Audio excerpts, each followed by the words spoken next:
영락앞의 성도 여러분, 안녕하십니까? 요셉기도의 네 번째 시간입니다. 오늘은 시편 46편 10절에 있는 말씀으로 함께 묵상하며 은혜를 나누겠습니다. 너희는 가만히 있어 내가 하나님 됨을 알지어다. 내가 열방과 세계 중에서 높임을 받으리라 하시도다. 아멘. 어, 경북 봉화에 저희 처가가 있었습니다.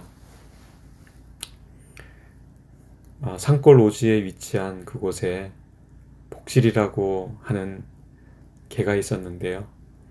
한 번도 시집을 못 간 늙은 노처녀 개였습니다. 명절이나 장인, 장모 생신 때 방문하면 그 녀석이 얼마나 저를 반겼는지 제가 맛있는 음식도 갖다 주고 함께 산책도 다녔습니다. 그러니 한 번씩 갈 때마다 얼마나 저를 반기는지 지금도 눈에 그 아이가 선합니다. 눈에 선합니다. 그런데 어느 날 장모님께서 전화를 통해 안타까운 비보를 전해주셨어요. 바로 복실이가 죽었다는 것입니다. 처음엔 늙어 죽었나 보다 생각을 했는데 그게 아니었어요. 이야기를 들어보니 가슴이 너무 아팠습니다. 장인어른께서 산책 나가실 때에 이 복실이가 한참 앞서가다가 갑자기 사라졌길래 한참을 찾으셨대요. 아무리 불러도 짖는 소리도 없길래 알아서 돌아오겠지 생각하고 그냥 집으로 발걸음을 돌리셨다고 합니다. 그런데 이튿날 밥을 주려고 복실이 집에 갔더니 녀석이 돌아오지 않고 그 집에 없는 것이었어요. 혹시나 해서 이곳에 설치해 두었던 덫을 확인하러 가셨는데 그 가운데 한 곳에서 복실이를 발견하셨다고 합니다. 가까이 가서 보니 다리 하나가 걸려 있었다고 해요. 얼마나 덫에서 빠져나가려고 애를 썼는지 가죽이 벗겨지고 피를 많이 흘리고 있었다고 합니다. 너무나 안타까워 장인어른께서 덫을 풀어주려고 하는데 가만히 있으면 될 것을 오히려 힘을 주며 스스로 덫에서 빠져나가려고 애를 쓰더니 덫을 풀려고 애쓰는 장인의 팔을 그 녀석이 힘껏 물어버리고 말았다고 합니다. 그래서 저희 장인어른이 순간적으로 놀라셔서 그 녀석으로부터 이렇게 떨어져서 그냥 돌아오셨다고 해요.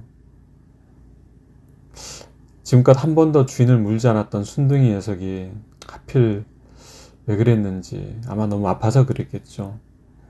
가만히 있었으면 됐을 텐데 너무나 아쉬운 상황이었던 거죠.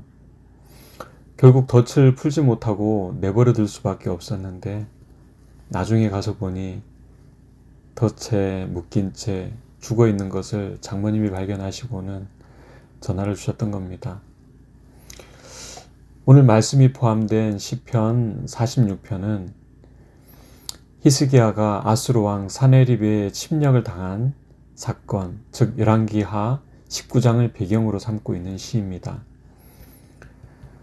여러분, 아수르는 당대 고대 근동 지역을 지배하던 대제국이었죠. 기원전 722년 북방 이스라엘을 멸망시킨 아수르는 7년이 지난 715년 드디어 유다를 침공합니다.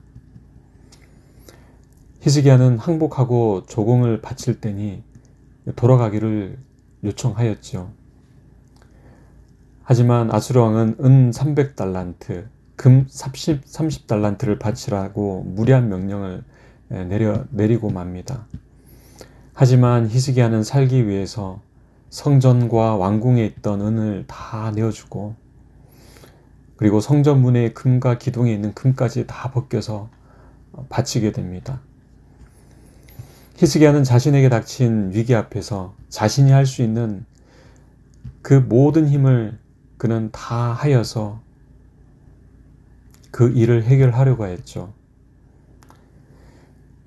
그렇게 자신의 있는 힘을, 젖먹던 힘을 다 해서 그렇게 일을 해내면 자신의 문제가 다 해결될 줄로만 그는 알았습니다. 하지만 사내립은 대군을 이끌고 예루살렘에 있는 히스기야를 치라고 명령을 내립니다.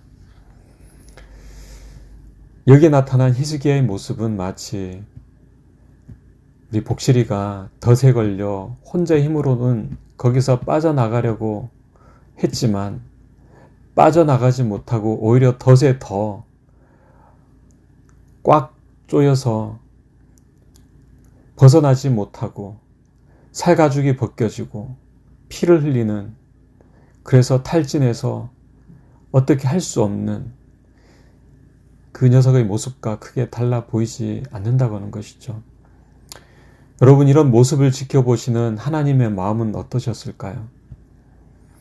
어떻게든 그가 당한 위기에서 건져내고 싶지 않으셨을까요? 저희 장인어른께서 불쌍한 복실이를 덫에서부터 구해내고 싶어 하셨던 것보다도 더 훨씬 더 간절한 마음으로 주님은 그렇게 하기를 원하셨을 겁니다. 그런데 여러분, 히스기야의 어깨에는 너무나 많은 힘이 들어가 있었죠. 자신의 힘으로 그 일들을 벗어나가 보고자 너무 그 몸에 힘이 들어가 있는 것을 봅니다. 제가 통영에 있을 때에 플룻을 열심히 배웠었습니다. 근데 그때 레슨을 받을 때마다 저를 가르쳐 주신 선생님이 항상 하시는 말씀이 있었어요.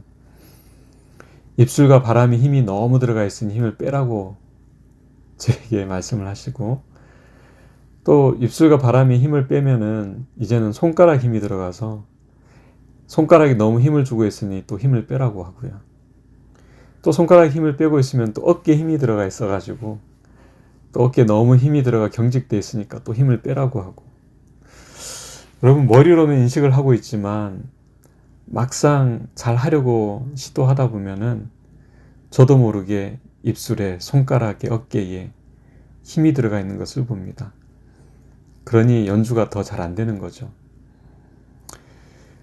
비단 음악뿐만 아니라 스포츠도 마찬가지죠. 힘을 빼야 기량을 제대로 발휘할 수 있다고 하지 않습니까? 여러분, 프로 아마추어의 차이도 여기에서 판가름 난다고 합니다. 네. 힘을 주고 하는 사람들이 아마추어라 한다면 여러분, 힘을 빼고도 아주 월등한 기량을 나타내는 것이 프로죠. 그런데 여러분, 때때로 프로도 잘하려고 힘을 주다가 실수를 범하기도 합니다. 여러분, 신앙에도 아마추어와 프로가 있지 않을까요? 신앙에서 프로란 어떤 사람일까요? 그것은 바로 가만히 있어 주께서 하나님됨을 아는 사람이 아닐까 생각을 합니다. 그래서 모든 문제 해결을 내가 아닌 하나님께서 하셨음을 드러내고 주께서 열방과 세계 중에서 높임을 받으시도록 그렇게 하는 사람들. 교회증언 사권 530페이지는 우리에게 이렇게 권면합니다. 가장 긴박한 사태의 시간, 낙담이 심령을 압도하고자 하는 때, 그때가 감찰하시는 예수님의 눈이 우리에게 그분의 도움이 필요하다는 것을 보시는 때이다. 인간의 위기의 때는 하나님의 기회의 때이다. 모든 인간적인 도움이 실패될 그때에 예수님이 우리를 도우러 오신다. 그리하여 그분의 임재가 어두움을 흩어버리고 음침한 구름을 거두어 버린다. 여러분, 결국 아수르 18만 5천 명의 군사들은 힘을 완전히 빼고 주님을 온전히 의지한 히스기야의 기도로 한날의 죽임을 당하였습니다. 히스기야는 하나님께 찬송을 돌리며 주님은 영광을 받으셨죠. 여러분, 오늘날 많은 교우들이 여러 문제로 어깨가 무겁고 힘이 들어갑니다. 여러분, 집안 문제는 더더욱 그렇죠. 그러나 내가 걱정한다고 해결될 문제가 아닌데 아마추어처럼 힘주지 말고 우리를 돕기 위해 오시는 주님께 여러분 기회를 드리시기를 바랍니다. 수고하고 무거운 모든 짐을 주님께 맡기고 여러분 오늘도 홀가분한 마음으로 신앙의 프로답게 여러분 우리가 가만히 서서 하나님께서 하시는 그 일을 우리가 바라보는 것, 오늘 그러한 저와 여러분들이 되기를 간절히 소망합니다. 오늘 본문의 말씀처럼 너희는 가만히 있어 내가 하나님됨을 알지어다. 내가 열방과 세계 중에서 높임을 받으리라 하시는 그 주님의 말씀이 오늘 우리의 삶을 통하여서도 온전히 그렇게 드러나기를 간절히 소망합니다. 다 함께 기도하도록 하겠습니다. 하나님, 오늘 주님께 무릎을 꿇고 세상이 아닌 주님께 항복합니다. 받아주시고 대신 싸워주시고 이겨주시옵소서. 성도들의 삶을 주께서 붙드시고 주께서 열방과 세계에서 하나님됨을 온전히 드러내 주시기를 간절히 빌고 원하오며 우리 주 예수님의 귀하신 이름으로 간절히 기도드립니다. 아멘.